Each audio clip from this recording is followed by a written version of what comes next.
Hey everyone, today's episode is going to be all about growing in your career and taking a leap of faith within the creator economy. So today I have Paige Kelly, who's the general manager of creator at Later. But before that, she spent 14 years at Wayfair. She literally graduated as an intern and grew up there. So today she's going to talk to us about taking a calculated leap of faith in her career to build out and try something new. So welcome to Creator Etiquette. Thank you for having me, Gigi. So excited to be here. Yeah, it's super exciting to have you here. I know Later, I get the emails from @brandmail.com every single week. Absolutely. I've been dying to get on the Bissell campaigns because I have 2 dogs, and let's just say when you have a little dog, they tend to make messes, especially when they're puppies. So that was one of my first purchases, and it does always come through Later. So it's in my inbox all the time. Awesome. Is it the little green machine? Yeah. I have one of those too. It's excellent. It really is. So to kick us off, I think most creators think landing the brand deal is the hardest part, but you spent kind of like 14 years building and doing things in a completely different business. What did you learn in that business that creators can grow from? Yeah, that's a great question. I think when I go back to my career and how that translates into creators and the creator economy today, a lot of it is just around, it was a lot of really hard work. Yeah. I know that's really cliche, but a big piece of it was a lot of really hard work, being a sponge and learning from all of the different people around me.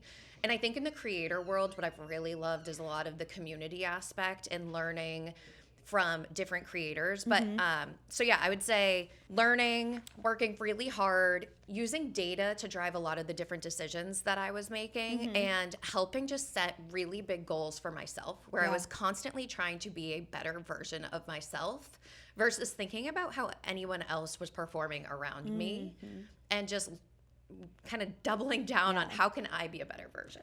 You had your blinders on, is what I'm hearing. Yes. I feel like sometimes, at least being a creator, being 27, having graduated during COVID, sometimes having your blinders on and just doing what you want to do versus doing the normal thing, staying in the business for a long time or at one company for a long time is almost like frowned upon. They're like, why do you have your blinders on? Why are you so focused on this like end goal? I'm curious if you actually had an end goal or you just were kind of like going through the motions in your career at first. Yeah, I think with my career, I was given so many amazing opportunities and the evolution of Wayfair over the time that I was there that I didn't have to think about going somewhere else. Right. And I was constantly challenged by the different, whatever the job was at the time, whatever the phase of the company was, it was an incredible opportunity. And so I was just very focused on the path forward and how do I continue to learn.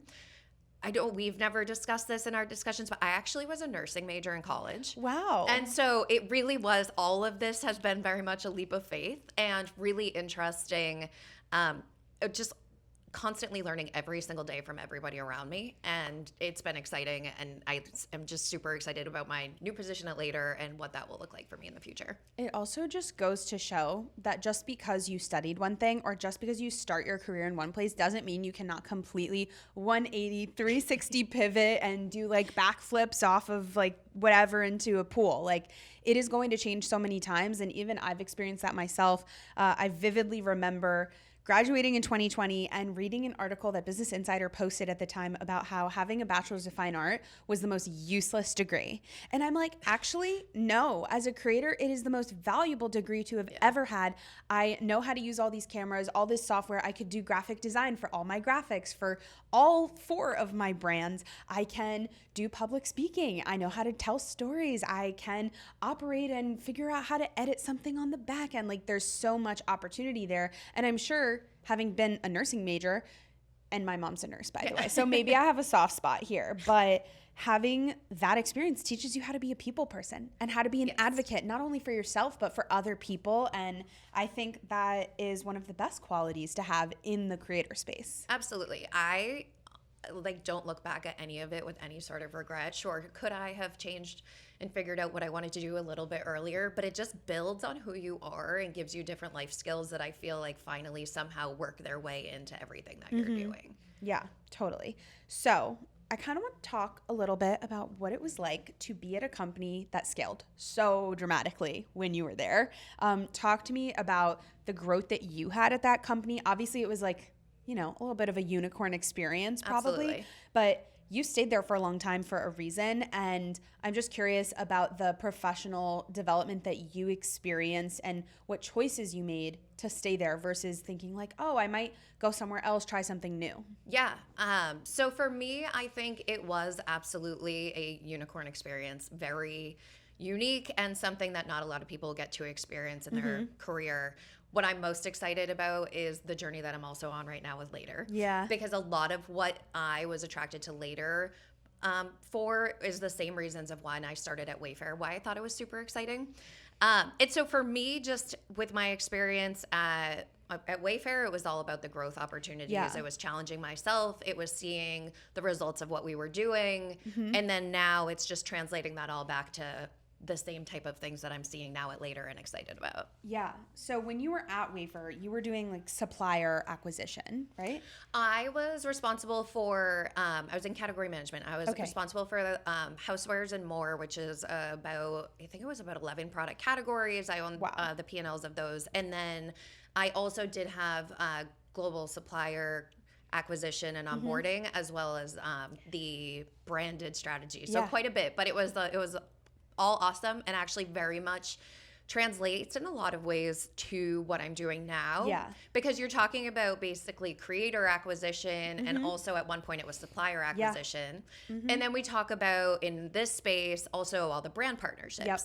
And so all of it really comes back to relationships and building those with anyone that you can network with and all the different folks that I've talked to, whether it's at different conferences or trade shows, whichever field it was, either in marketing or in the furniture space. But it's just the relationship piece always was so exciting to me. And that's just been like one clear thread throughout my entire career. Yeah. The question that I'm super curious about is like, creators are always the people pitching the brands. And then all of the suppliers have to like go and pitch to the retailers in order for people to buy. So I'm just kind of curious, as you're alluding to, what are the similarities and how did you take that experience from Wayfair and how are you now implementing that for the creator world? Yeah. It's interesting.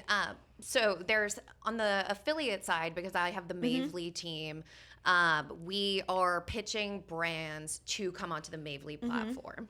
And so that actually is very similar to when I first started at Wayfair. We were also pitching brands to join Wayfair. Right.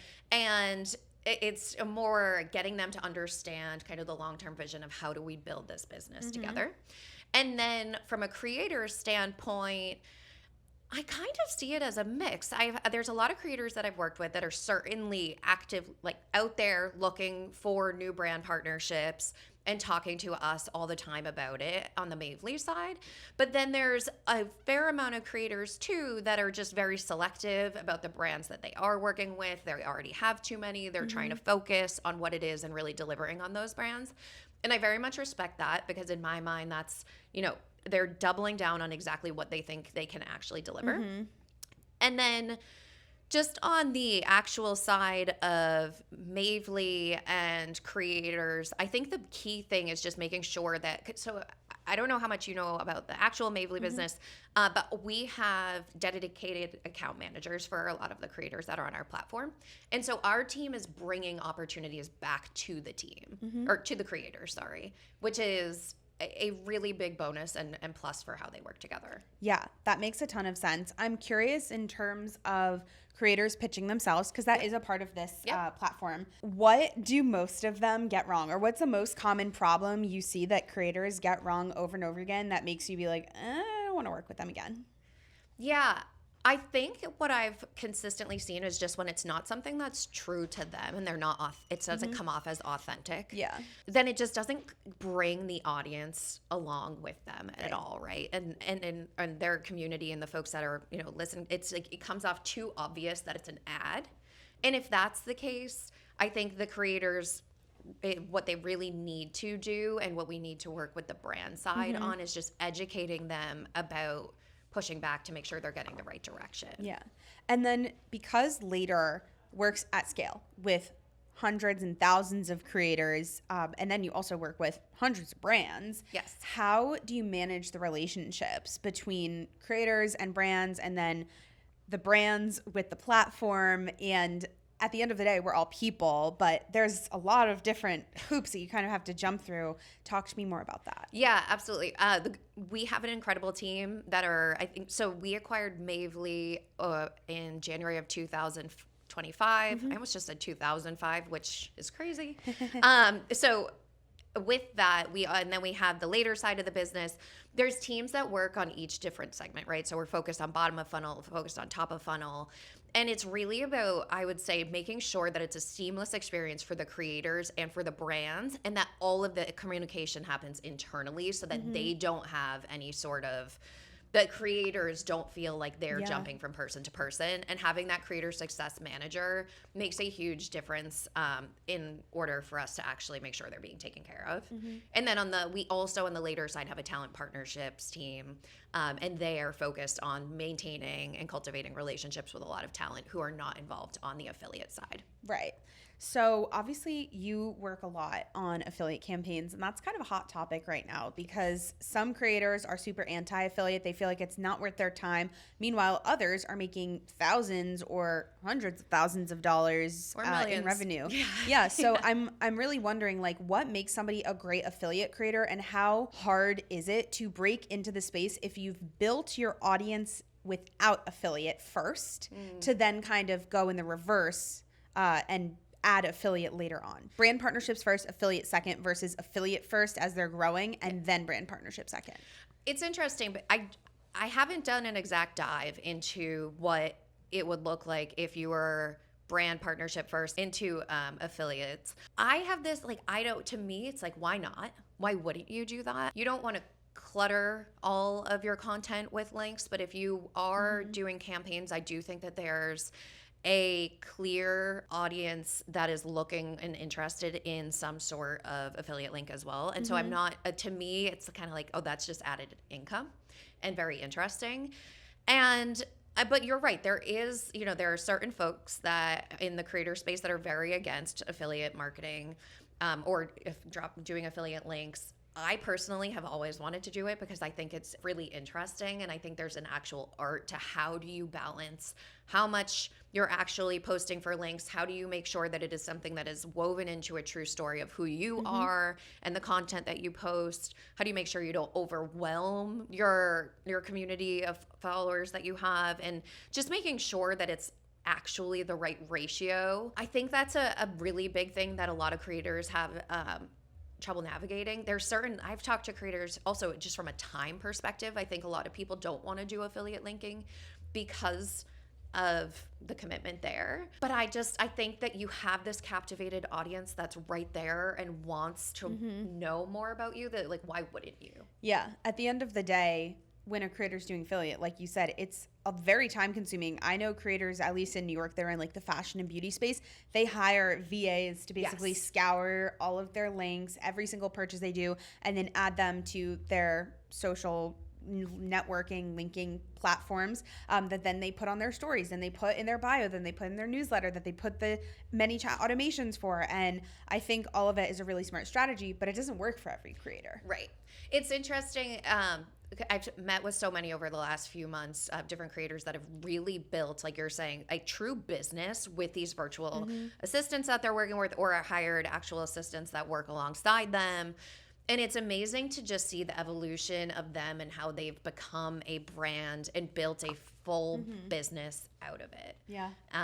And yeah, the volume that they are driving for many of these big retailers and brands is amazing. And I buy far too much online based off of all the different folks that I follow.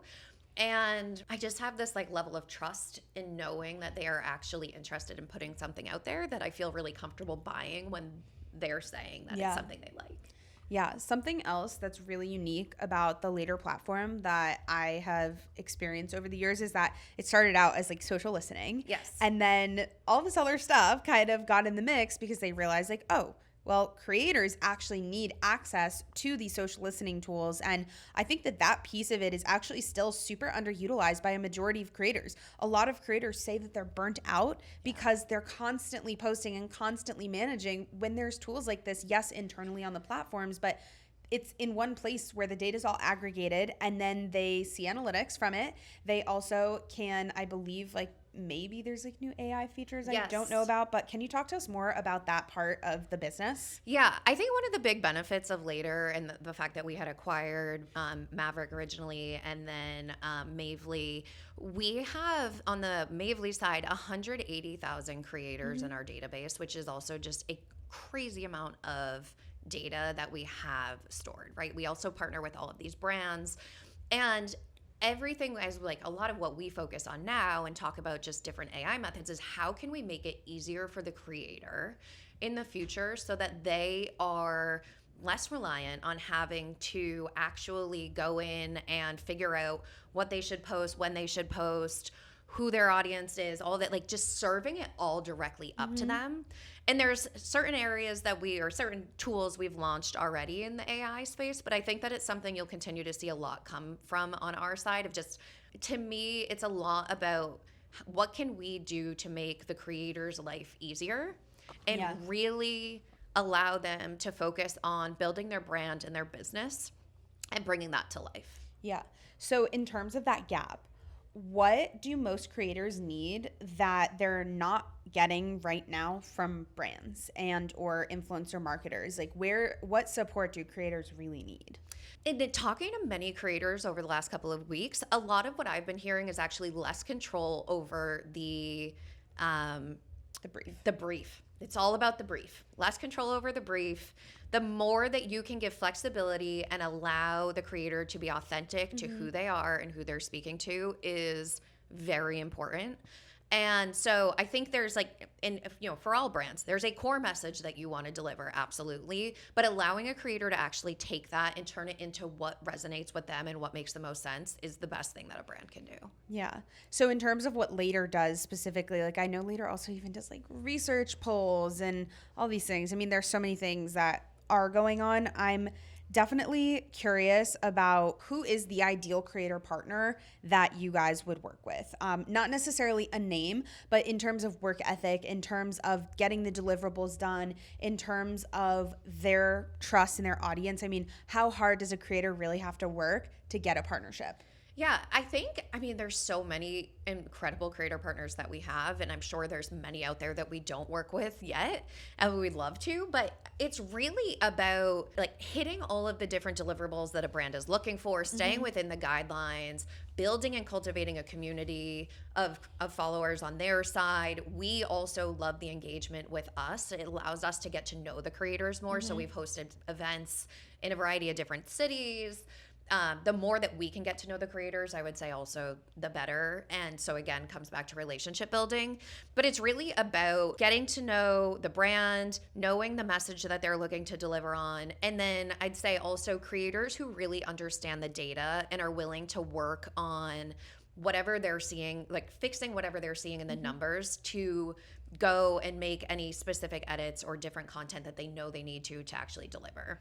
Can you go deeper with that? Because a lot of creators have not been using data analytics to really fuel what works and what doesn't. And now, because of AI, there are more tools than I can count that might give you access to these social API tools that you can then connect different data scrapers in something like Claude to analyze your content, your hooks, your formats to really make it perform well. So I'm curious how data should be informing a creator content strategy.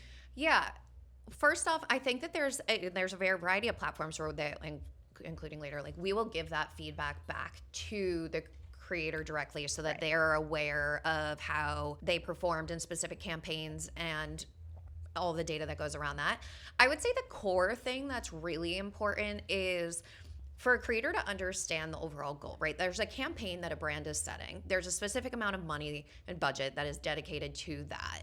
And within that, the overall, like the team has a set of deliverables that they have to also hit in terms of return on ad spend, making sure that the brand is happy. And so for a creator to really understand their engagement on each of the posts, how many folks from their audience are actually engaging with their posts, understanding the return on their costs for each of the campaigns, and just really whatever they can do to get a better understanding of how they performed, how much GMV they drove, whatever that may be, pending the type of creator and the brand. All of that is just so important. So it's like being a sponge of all of the data, but using that to really help inform what they may pivot and do in the next time as well. This episode is brought to you by Adobe Acrobat. The truth about what brands actually measure is actually hiding in plain sight, buried in the analytics decks that you send to them after each campaign. The data on what converted, what audience segment showed up, where you over or underperformed, it's all in there. And most creators will just glance at the summary slide and move on. But with Adobe Acrobat, it lets you export any PDF directly into the format that you need. So you can pull the numbers, run the math, and actually learn from what worked. The creators that get rebooked aren't the ones that post the prettiest content. They're the ones who study the data already handed to them by the brands. Try Adobe Acrobat, export PDF, and treat your last campaign like the case study it actually is. If you've ever thought about a career pivot before, this episode was probably a really fun one for you.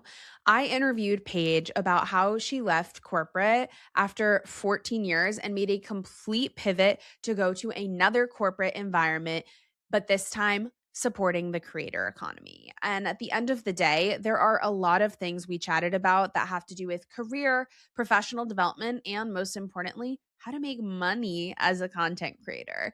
And there are a lot of things that I found to be really, really unique and special. But one of them was talking about different tools that we can use to enhance creative workflows. And personally, you all know I love Adobe Acrobat for a variety of reasons, but lately, I have been into this incredible feature called Combine PDFs, where you can combine different kinds of documents into one seamless PDF. And this is really, really helpful for people that are dealing with a lot of documents and briefs, or people that just want to aggregate data really quickly and send it out into one quick report. You can also use features like Generate Podcast if you aren't looking to create a hard asset, but you just want to summarize something that you've actually heard. And you can click Generate, and it will give you a 3 to 7 minute podcast about your files, and it will even reference things inside of the files, which I find to be so cool. Learning new tools is essential to starting any new job, and making yourself the best that you can possibly be and having the skill set to learn and adapt and use new tools is at the top of my bucket list as a content creator. So make sure all of you go check out Adobe Acrobat and all of their new tools today, because they will put you light years ahead of creators and people in the creator economy that are just idly driving by. So stay tuned for more. Thanks for listening, guys. And a majority of creators don't even know what any of this jargon means. So can we just go through some of like the top 3 to 5 pieces of jargon that creators should know and start looking out for in contracts and or using in their initial discussions with brands? Yes. I said ROAS, I think. So return on ad spend, incredibly important number for creators to know. That is just the return on the spend that the brand actually is investing. And that's something that we're always looking at, right? When we're reporting out to brands or broadly in the marketing space, return on ad spend is incredibly important. And on that note, ROAS is something that traditional marketers use to run their sponsored ad campaigns. Anytime you're scrolling in Instagram, you see an ad from your favorite whatever brand, even if it's not creator-driven content, if it's like in-house content, if you're seeing on LinkedIn, for example, you might see a generic graphic of maybe looks like a stock image, but probably was like real, actors being paid to have their image used in whatever way they want. And then the post itself is sponsored to get you to click into it. That is what we're talking about here in case anybody's confused. Okay. Yes. It's just a widely known metric in the marketing space, so it's not specific to. influencer marketing. And the reason why it applies to you is because brands and companies are now sourcing creators specifically for these kinds of ads. It would be kind of like a dark ad. Yep, absolutely. The other one I mentioned was GMV, which is gross merchandise value. And so that number specifically we're talking about is if you were to put an affiliate link into a post, that post then sells $20, $100 pairs of pants, then the total value to the brand or retailer, that's the total GMV. And so that is a number that I'm mostly thinking about. Brands definitely are thinking about it, but from a creator standpoint, I think it's good to know. I don't know that it's the most important. Right. Actually, no, it's very important. I don't know what I'm talking about. Forget that. It's important. Yeah. From a creator's perspective, if you're an affiliate creator, you absolutely want to know the GMV that you are driving. And even if you're not, now a lot of brand deals are structured so that you'll have the video asset that you're making or the photos or whatever. I mean, I don't know who's paying for photos anymore, but maybe there's brands out there that are. I don't remember the last time. I'm contracted for carousels on LinkedIn and LinkedIn only. Okay. At least at this point, but that's a story for another time. Just one clarifying thing I was thinking about. It's actually commissionable gross GMV that is most important because it's the commissionable GMV is the GMV that you're actually getting a percentage back from. Meaning the total amount that you've made on the total of the GMV? So you could link to 100 items and only 75 of them actually pay a commission. Got you. And so it's just the number for the 75. Makes sense. Yep. And you're able to see all that data through your platform? Or not we quite? Can't not you will be soon. That is something we are actively working on because as you are a creator and you're tracking towards bonus payout or whatever that may look like. Typically, you want insight into how you're tracking against it. Some creators definitely have that data, or we can share it with them, but it's just not as self-serve. Our goal is to make it as easy for them, and so it is something that we're moving forward with. So at least traditionally speaking, brand deals are structured as here's the deliverable we need, here's the usage rights, here's the rate. Now they're folding in affiliate. What is the best way to negotiate affiliate campaigns on top of or in placement of that paid partnership? Because what I'm seeing is this new combo where it's like you're making the ad, we are actually going to boost it, but it will be through your profile, so people will know that it's a boosted piece of content, and then from there they're actually giving you commission on that boosted content. So I'm just curious about how creators can negotiate that. Yeah, I would say it's typically the same, like for the creators that we work with, it's the same as how they would negotiate a flat fee. And the ability, because there are certain creators that are actually doing it on their own separately and running like a whole paid channel. But for a creator, I would just, depending on, and you're on the affiliate side, depending on who you're working with, I think you want to just talk to your internal contacts to see if there's wiggle room for you to be able to do that if you're not, or to make sure you're getting a certain percentage if it's something that you're being cut out of. Yeah, that makes a lot of sense. I think the whole concept about exclusivity and usage rights is so tricky for creators because oftentimes it can feel like even at the beginning of the career, they sign up for something and they don't really read the contract very carefully. And not that the brand was withholding anything. It was just a lack of knowledge and a lack of experience in the industry. Again, now we have AI tools that, again, consult a lawyer. Okay, I'm not telling you to use AI in lieu of a lawyer.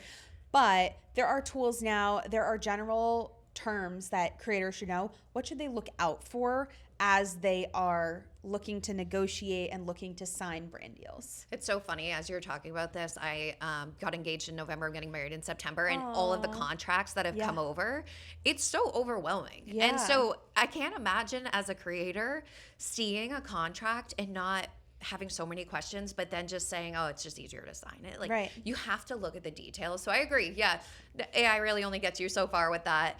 The biggest things I think about for creators and then for myself is just more around exclusivity and usage rights and making sure that you are really understanding what it is that you're actually signing, and consult with someone else if you have questions on it. There's no shame in doing that. I think everybody should, unless you're a lawyer. There's a lot of words in there that people aren't familiar with, and you want to just make sure you're crystal clear on it. Yeah. I also love that in the later briefs, when you're clicking through at the bottom, there's always a link that says like influencer contract, and then like I think usage rights, or there's two things at the bottom, and the terms and conditions. You have to click on those in order to submit the campaign, and that experience is I mean, you have to read them. You have to read them. I don't know how many people are actually reading them, but contracts do pop up. That's definitely really helpful to know about. And I mean, when you're at a certain size, the deals may only start coming through, your email. But there also is a really big talent team. I've spoken with them before, and they are great. And they work with the top talent managers who are submitting through Later to negotiate all these deals. Yes. Yeah, absolutely. It's interesting. I can't remember the last time I actually read some of the different terms and conditions, but they're very important to make sure that you read through. Yeah, definitely.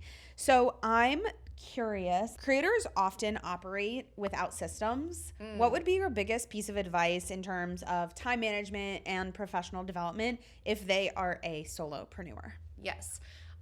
The way that if I was a creator starting out from scratch and thinking about this, I would lean into where I know my strengths are, and then try to we've talked about AI a handful of times, right? There's so many things you can use AI for right now. And a big piece of that may be around helping structure your talk tracks, your posts, anything that you really want to like focus in on, and then lean into the pieces that you're really good at. So if you're really great at talking on camera and recording different outfits for Get Ready With Me, focus on that, get that content, and then utilize other tools that are around you to help you be successful. You don't have to be a master at everything. In fact, don't try. It's not worth it. It's not going to work out.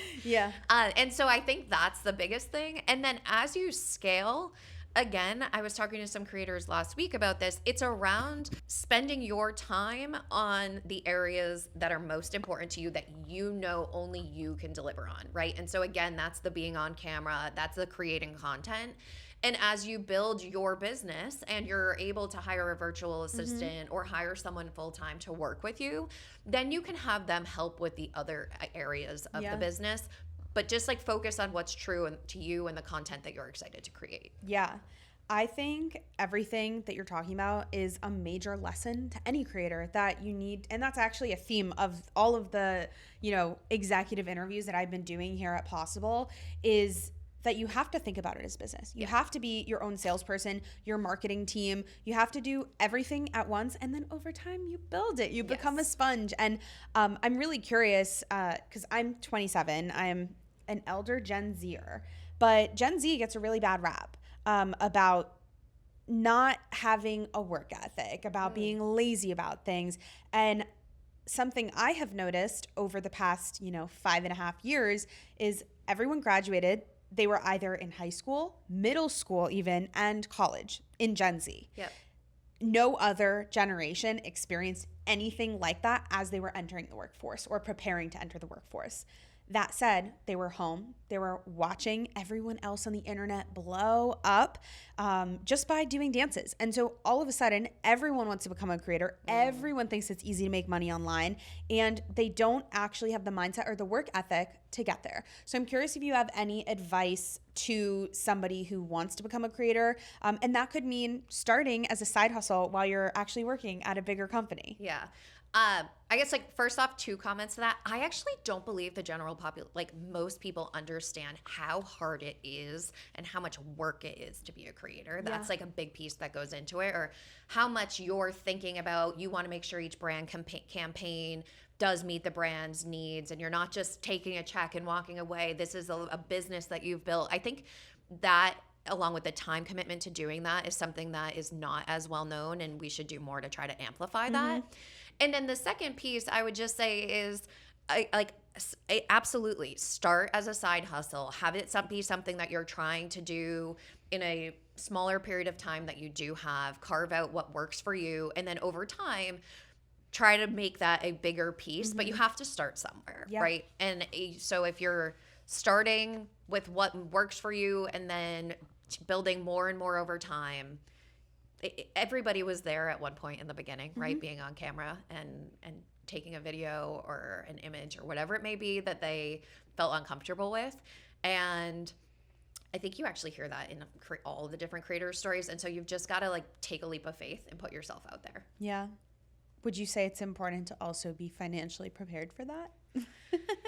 Yeah, I would. And so that's why I do think the like side hustle piece is actually like starting there is really important, right? Like it is expensive to be in this world and you need to still be able to maintain your life financially. And so I think doing it on the side and seeing how you can scale it before taking a full leap is important. Yes. Yeah, totally. So one of the segments that I do at the end of every show is called Creator Call-In. So I look at Reddit, I look at YouTube comments, DMs, all these kinds of things on my channels and on competitors' channels, just to see what are people asking and what kinds of questions could you specifically answer. So somebody said this, a brand reached out to me. We went through the whole briefing process. I submitted my rate and then they just went completely quiet. Did I do something wrong? Do I follow up? How long do I wait? And did I price myself out? It's interesting. In my mind, we should make sure that you're getting some sort of a feedback loop in terms of did you price yourself out, getting that feedback, pending who it is. I don't know if you have the opportunity to just ask for that feedback. And if you do, you absolutely should, because that's really helpful. My guess, if I had to say something, was likely that it was priced out for the budget that was actually allowed for it. But I do think that there's no harm in asking. Yeah. Right. And I think it's important too to know where as you're building relationships with different brands or with different companies like later, if there are areas that you have more wiggle room as you're growing in terms of your price, then you should let them know that. Totally. And just on that note, in terms of feedback, what is your best advice for people asking for and then applying feedback? Ooh. Advice for people asking for feedback and applying as a creator, or just like in life in general, in marketing, in business. Yeah. I think a lot of people, when they receive feedback, sometimes they take it as a negative instead of something that they can grow from. Yeah, I think people take it as almost like a personal attack in a way versus something that can help them grow. Especially when it's a creator and the feedback is about the piece of creative that they've made. Yeah, no, it's good. I think you really have to do your very best to just separate yourself from the business.